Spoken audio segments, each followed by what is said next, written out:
দিলাম। কাকে হারিয়ে দিলেন রাজা সাহেব? মন্ত্রী, আমি আমার স্বপ্নের শত্রু সিকান্দারকে হারাতে চলেছিলাম। শুধু স্বপ্নেই হারাতে পারবেন না, আমি তাকে বাস্তবেও হারাতে পারবো।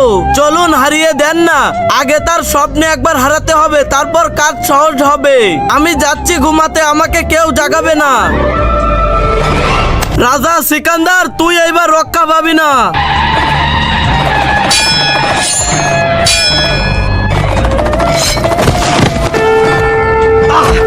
আরে কি করছেন রাজা সাহেব? রানীর এটা কি হলো?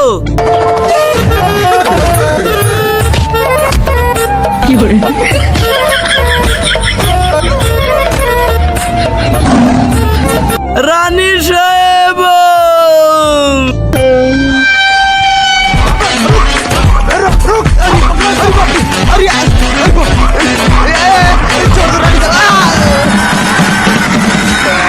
কুত্তা, তোর এত সাহস, তুই আমার মতো সুন্দরী রানীকে মারছিস? আরে আমি তো স্বপ্নে রাজা সিকান্দারের সঙ্গে যুদ্ধ করছিলাম, মাফ করে দাও। শালা এই প্রাসাদে কেউ না কেউ আমাকে জাগিয়ে দেয়, তাই আমি আমার স্বপ্নে ঠিক মতো হারাতে পারছিলাম না। এবার এই জঙ্গলে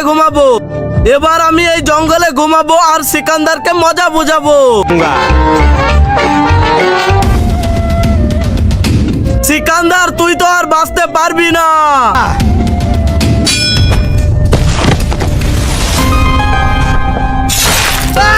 কিন্তু তার আগে তুমি যদি আল্লাহকে ভালোবাসো তাহলে এই ভিডিওতে একটা লাইক আর চ্যানেলটি সাবস্ক্রাইব করে যাও। আর যদি শয়তানকে ভালোবাসো তাহলে লাইক সাবস্ক্রাইব করার দরকার নেই। ইয়া হরা দিয়া।